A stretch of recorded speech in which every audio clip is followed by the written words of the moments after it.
Hello, and welcome to episode 49 of the Alkaline podcast. My name is Riggs. That can only mean one thing. We're 2 away from episode 51. Madness, mate.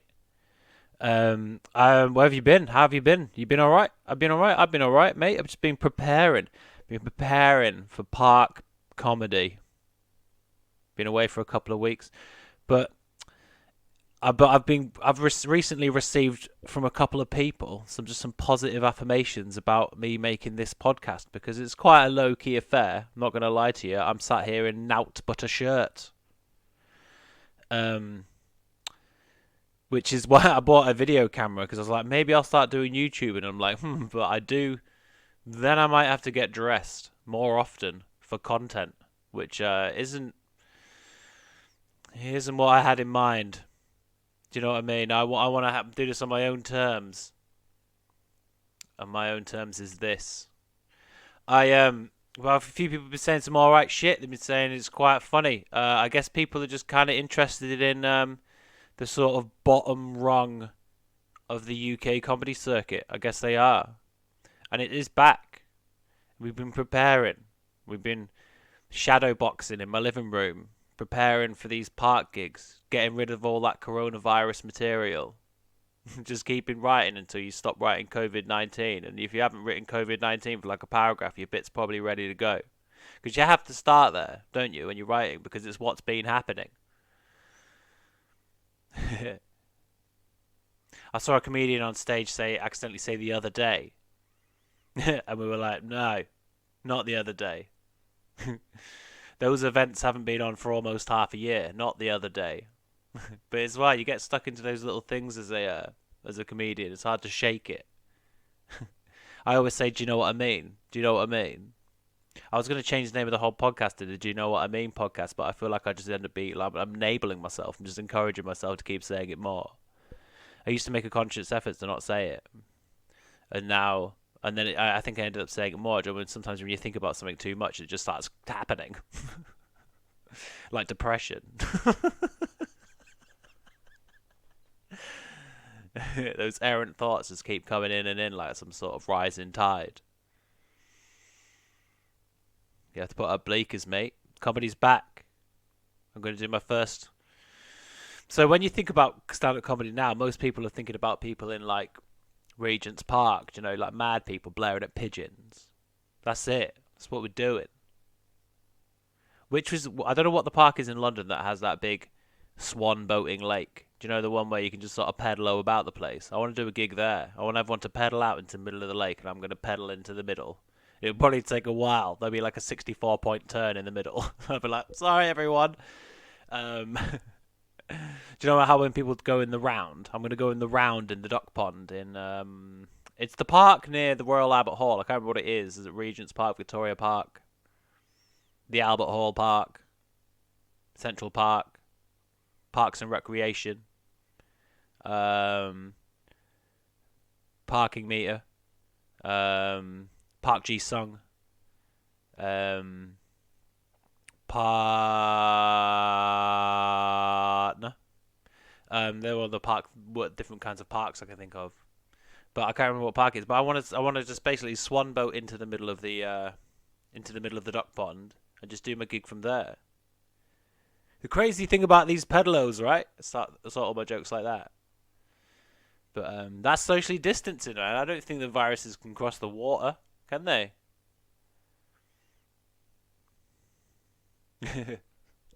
I guess not, man. But I'm doing. So when you think about outdoor comedy, that's what you think about. You think about people in the park shouting. You think about mad people. You think about people who are drinking cider in the morning. AM cider is the sure sign of a mad person. Nobody wants that, man. I don't really drink cider anymore, man. Like, I remember. What's the first time you threw up after drinking? Because the one that sticks with me most is after those big cheap bottles of cider, like your Strongbow. Like, I'm talking like 2-3 litre bottles. I'm not talking about like fucking Frosty Jacks, the blue. I'm not talking about the blue ones, mate, because that doesn't count as cider. You know, them blue ones have never seen an apple in their life. They've got synthetic apples. They have to make the synthetic apples first just so they can make it into that cider. I don't know if we've talked about this before, but somebody's decided on the taste of that, haven't they? They at some point in the process of making Frosty Jacks or Zeppelin or fucking White Lightning. When we used to get Zeppelin, we used to write lead above it because that makes it feel better, doesn't it? It's got cultural relevance now. It's blue. It's Led Zeppelin. But it's White Lightning. Do you know White Lightning? Quite frightening. Bottle of Rage from the Frage. Our mate Quayle used to call that. He used to say that. He used to go, I'm going to go get a bottle of Rage from a Frage. We were cool guys. But I'm not talking about that. There's no apples in a White Lightning, mate. It's made with pure electricity. That is immoral. It's an immoral drink. Nothing good can come of that. When they invented it, it's 17,000%. We used to put blackcurrant cordial in it. It doesn't qualify as a snake bite, does it? Or a diesel. It's a diesel. That's not diesel, mate. That's like trying to run your car on piss. It's just a mad drink to have invented. I get that some drinks aren't very nice. Like, I don't really like a kale smoothie. But at least that's got positive health benefits, so they say. I've never seen a happy person drinking a kale smoothie. Those smoothies are like, say like you took a cross section of the ground. You know, you can see the different layers. So you start off with grass at the top, and then you've got like maybe like you know, you got like soil, and then you got a different coloured soil, and then you've got maybe like a worm, and then you've got maybe like some groundwater, like some fucking little pool of water, and then some fucking more dirt, and then a snail. That's the layers of what you put into one of them fucking smoothies, or at least that's what it tastes like.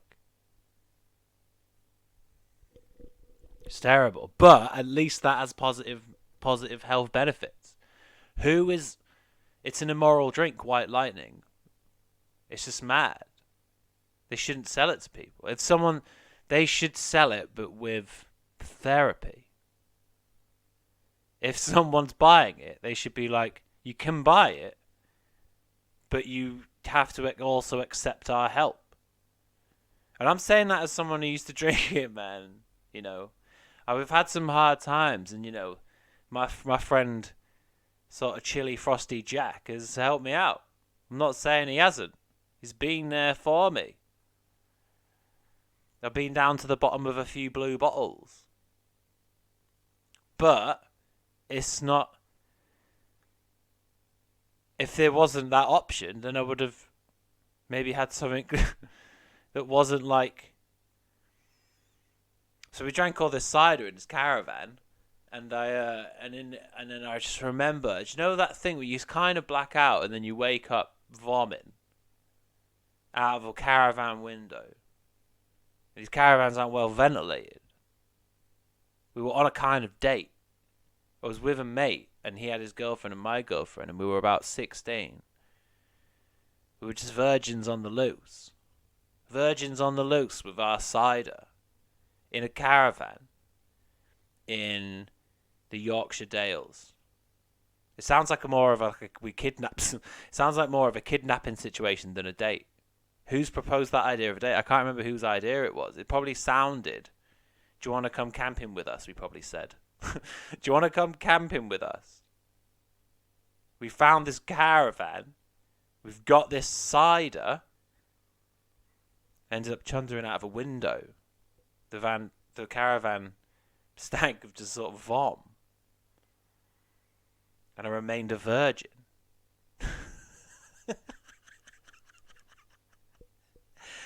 Oh, man. The thing about when you're in a relationship as a sort of teenager, though, is we stay going... I stayed with her for like another 2 years after that. That didn't put her off. There was no one else. It must not... The problem with being an adult, man, and just like... And like, I'm going to do... And I've not done any material on this before, but I'm going to start bloody now. So, Tinder, mate. The problem with that, right, is there's always someone else, isn't there? There never used to be anyone else. We're from the Yorkshire Dales. We've got a population of 3.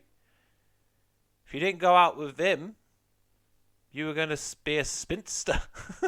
He's the only one left. Everyone else has got a bloody farm and a wife and sheep and a family. And they've only just done their GCSEs.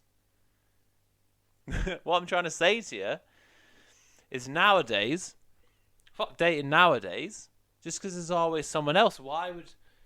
What have I... You have to up your game. I've got no game to fucking up, mate. I'm sat here in nout but a shirt. Wouldn't know what to do. I can't just bloody give them the promise of camping and then fucking stow them away in some caravan whilst I throw up the evening's cider. It's not going to fly in 2020. It's fine, mate. Fine. When it's 2005 and you think that if you just rip up your jumper, that's a good look. When all we used to do is listen to music that glorified heroin. Do you remember that? Heroin's fine. This caravan is fine. I'm fine. Sorry for vomiting on you. She's it's fine. I wish there was other boys, but there wasn't. There wasn't, mate. That's how you get them. It's by being the only one. I want to go somewhere rural, like really rural. Arable. Is that a word? It is a word. I think it's something to do with farming. Pastoral and arable. One of them's pastoral's to do with like the religion of the animal religion. Do you know, like all like the animals of Farm would all follow that religion, and the rabbits from Watership Down, or they all have that animal religion. Aslan. It's all about Aslan in the animal kingdom. All roads lead to Narnia and Aslan. Well, that's real for them. I think that's pastoral. And then arable is like vegetables and that.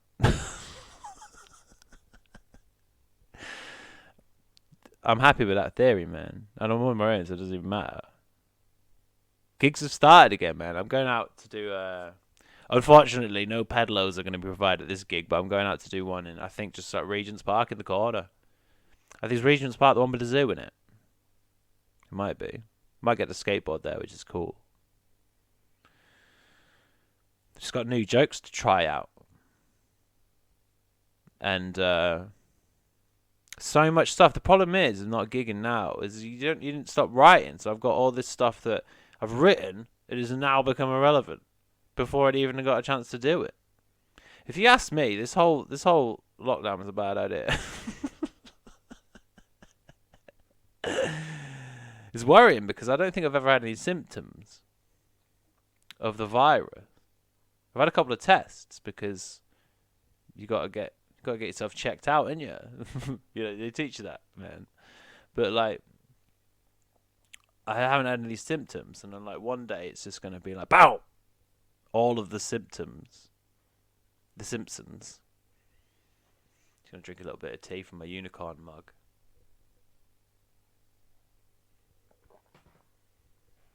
Got a good gig coming up. My friend who runs a thing called she runs gigs called Neon Flamingo, and she gets real good acts, man, like people from TV and stuff. And she's booked me in for this big marquee sort of benches, socially distanced one with some pretty decent names on it, man. Check it out. I'll post it up on my Instagram, the poster from it, and you can check it out. I'm not really promoting it because it was sold out before I was even on the lineup. Like, I've got nothing to do with it. My name didn't sway the I was going to say the voters, but that's not what I mean. Ticket buyers.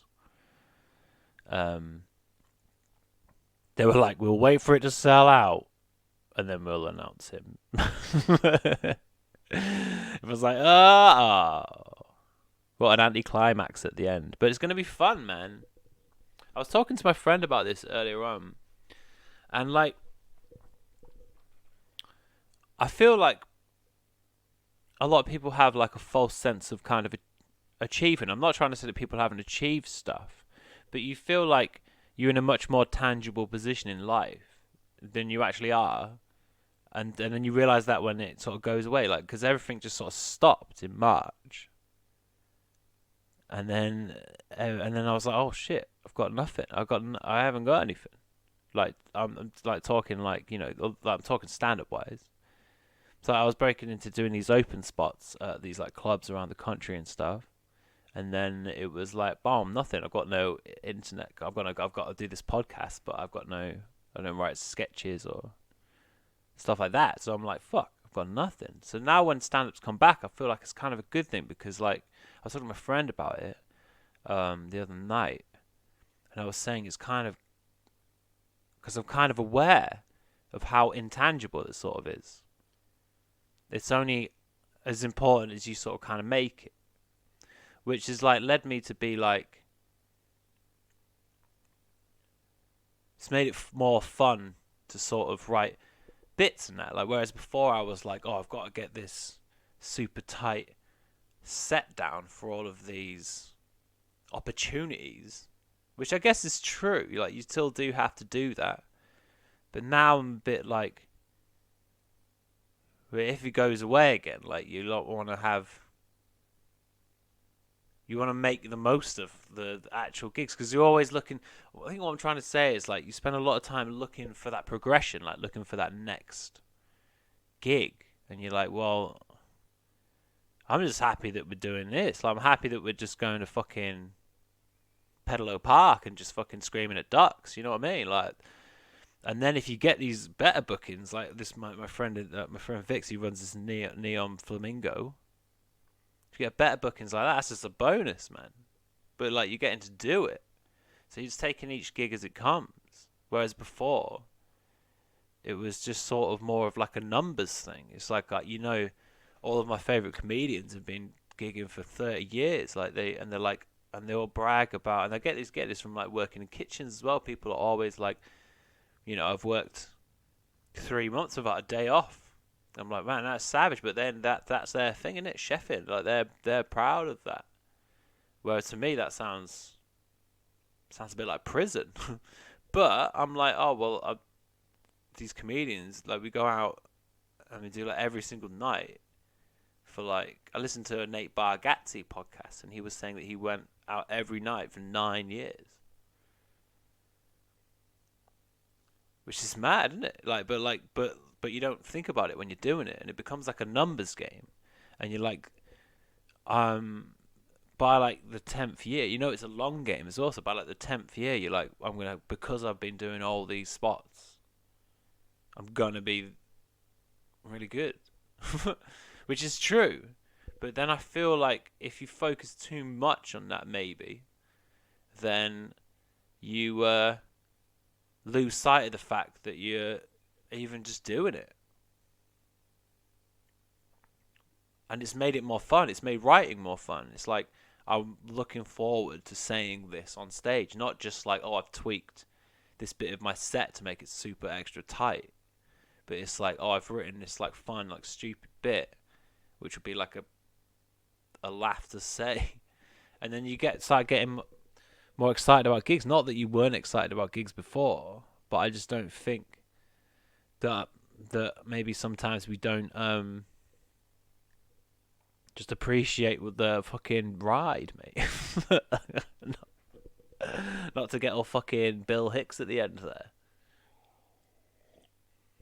Anyway, that's just what I was thinking about. Anyway, I don't know if that made any fucking sense or whatever, but I just think it's good. Like when I'm looking at this fucking gig diary, I'm like, it's funny because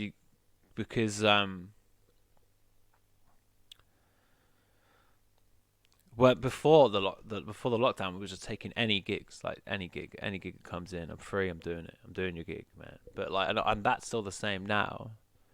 But the ones that were sort of like, sometimes you'll do a gig a couple of times, and it's always been a bit like not the best sort of spot. And then you start getting the train there, and you're like, is this a sort of a waste of time? And then sometimes you'll get there, and sometimes it's really good. Sometimes you just get like a magic sort of, everyone's just up for it. But then sometimes you get there and there's just no one there. Or like sometimes you get there and people are just like not interested. Or like just hostile sometimes. But like you do the gigs anyway.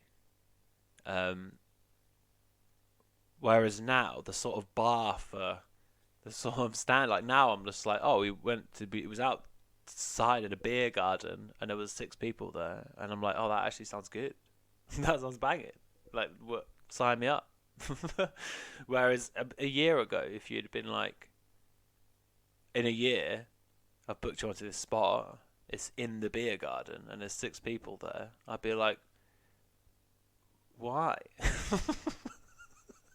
Like, what? What's possessed you to do that? Because it flies in the face of all that we know. It's like sometimes people will go to start gigs, and like the online comedy community is quite fucking ruthless, mate. They'll be like, what's this motherfucker, blah, fees, like, blah, and just go fucking mad. And they're like, your gig has to have these things: microphone, no football on the TV, separate room, dark. Do you know what I mean? That sort of thing. On a stage. And now all of that's just gone. And people don't care as much. People are like, no, it's fine. And there's a lot more guerrilla shit going on. Do you say that word differently to guerrilla? Guerrilla. I'm talking about fucking grassroots shit, man. People are just fucking pitching up in people's gardens and just being like, boom, I'm going to talk about my dick. And that's good, isn't it? It's like more of like it's becoming more of like a sort of DIY thing. And I think that's only a good thing, man. Like, it's like good to do it. People who have been like struggling people who've been struggling to put on open mics in like above pubs and stuff like that, and now having ideas and being like, I'm gonna go and do this open mic in this fucking park. We've got a marquee, we've got a fucking amplifier, we've got a fucking microphone or whatever. Or like they found a place with just like a really nice outdoor bit, and people are coming, and now they're all of a sudden gone from struggling and like being like, why am I running this open mic, to being like, oh no shit, I'm putting on a thing that people are actually down with, and it's cool.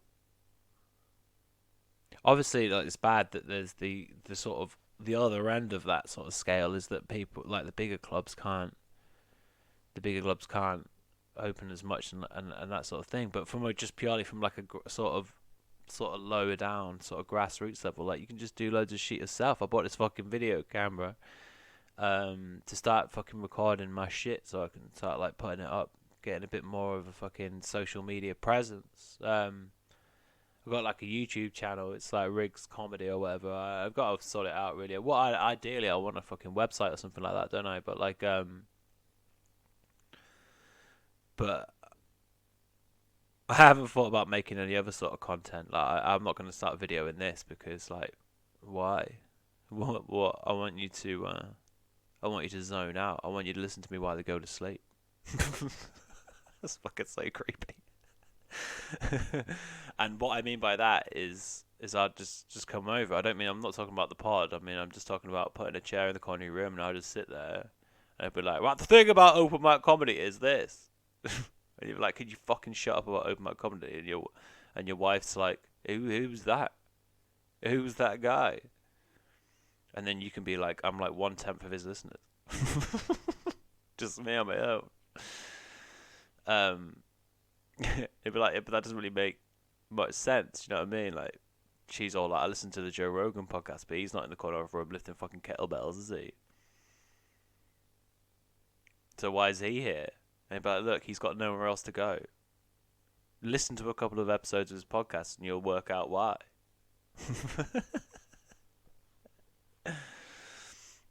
Yeah, this is fun, man. Comedy's back, dude. Like,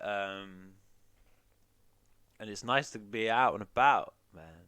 I've got other news, man. Like, my daughter. I got a daughter. I got a son and a daughter. My daughter started fucking secondary school, which is fucking blowing my mind a little bit. I mean, I saw it coming just because of the chronological passing of time.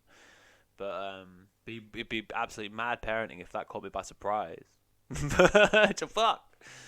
Do you know what I mean? Like, she's just jumped a few fucking years, like Adam Sandler in the film Click. Do you know what I mean? She just appeared as a fucking 11-year-old in year 7.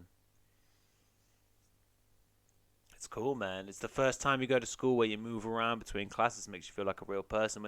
When the first day that she went, they just had year 7s there, to give them a bit of false sense of security, get them a little feel of the school and that.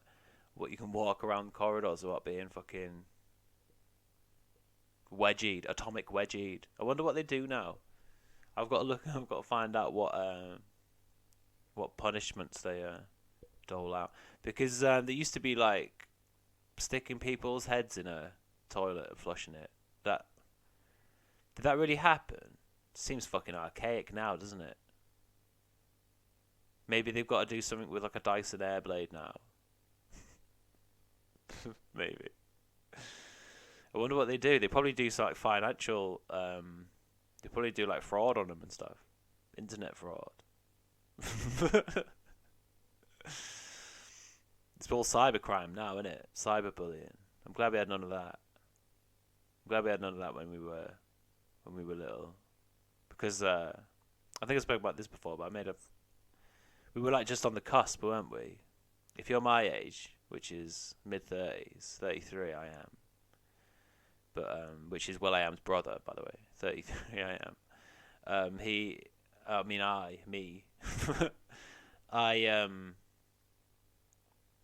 I was on the cusp of when the internet happened, so we had like, when I was in college, we had like forums.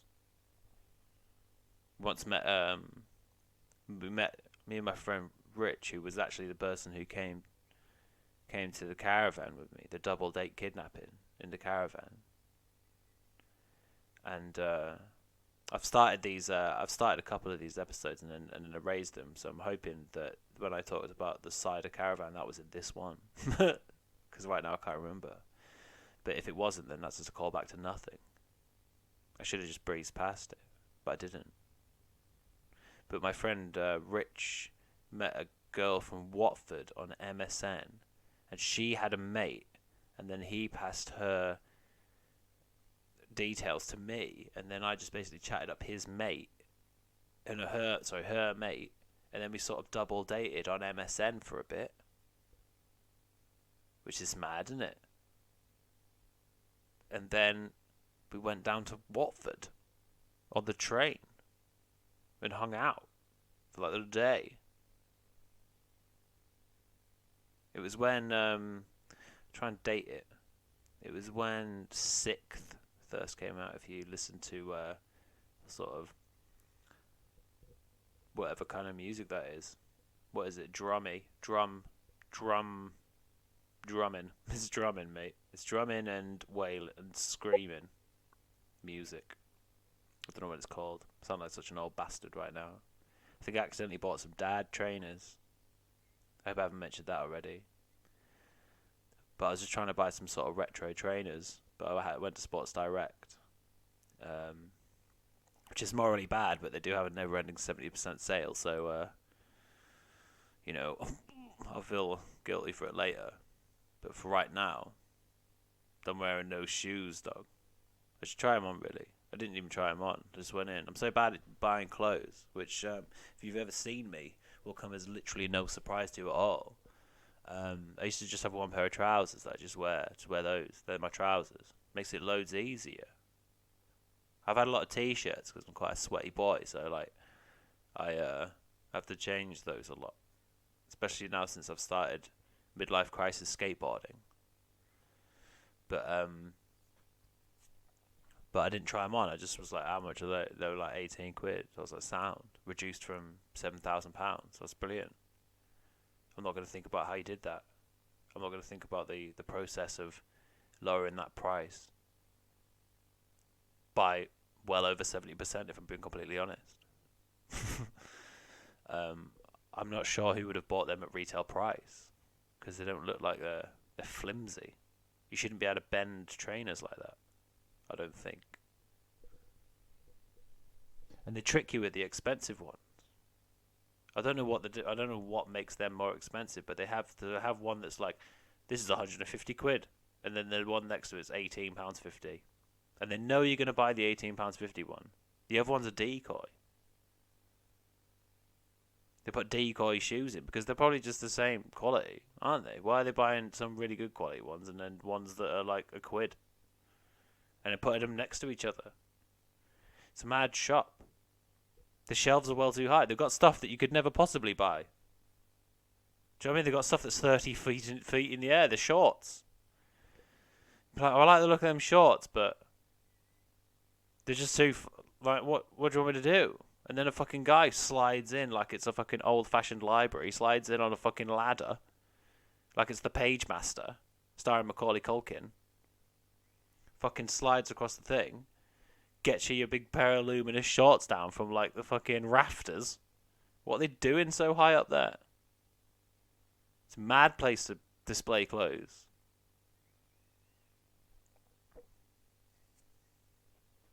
I mean, it's not the main thing that's wrong with Sports Direct. I mean, it's certainly up there, isn't it? Oh, literally, it's in the fucking ceiling. Yeah, man. What else have I fucking talked to you about?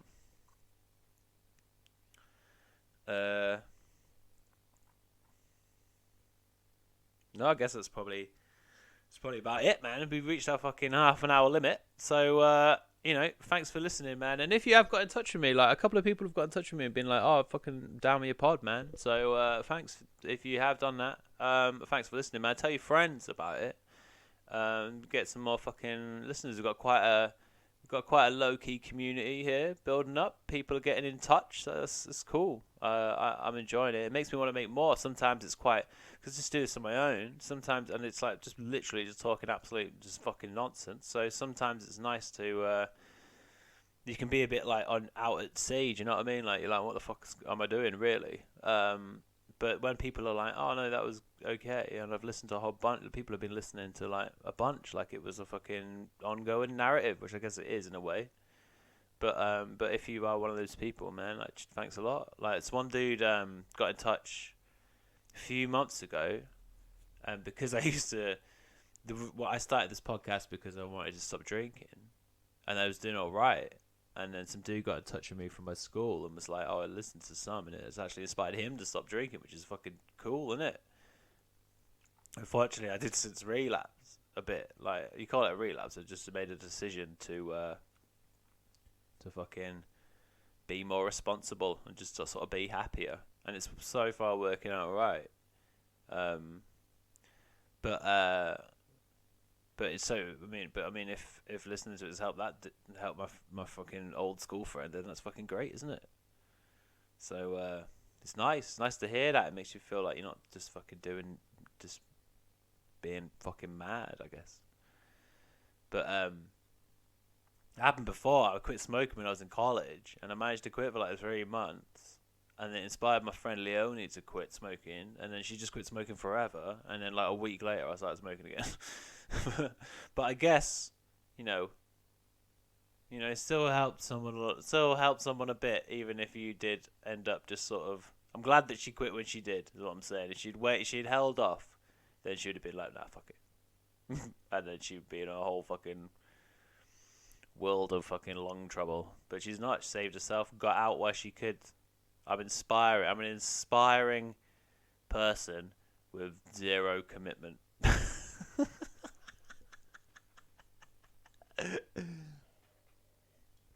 But yeah, man, as I say, I've got this fucking camera. I'm going to start filming these spots, man. And if it's good, I'll put it up. Maybe put some clips up. Maybe try and set up some more. I did a Verdict Comedy Club a couple of weeks ago, and it was fucking cool. So maybe I'm going to set up some more of them, do a bit more hosting and that. But yeah, so if you check out Riggs Comedy, you can also listen to this pod on there. But I don't know why, because it's just a fucking black screen. But like, drop some fucking comments on there. Let's have a little bit of shit going on. And then I'm on Twitter. Just type Riggs just forever. Just keep Riggs. And then I think there might be another one or maybe one less. That's Twitter. I think the same thing for Instagram. And but yes, I'll be sticking some clips up in that. Probably won't. I don't know about making other content. I like writing, man, but I'm not very much like I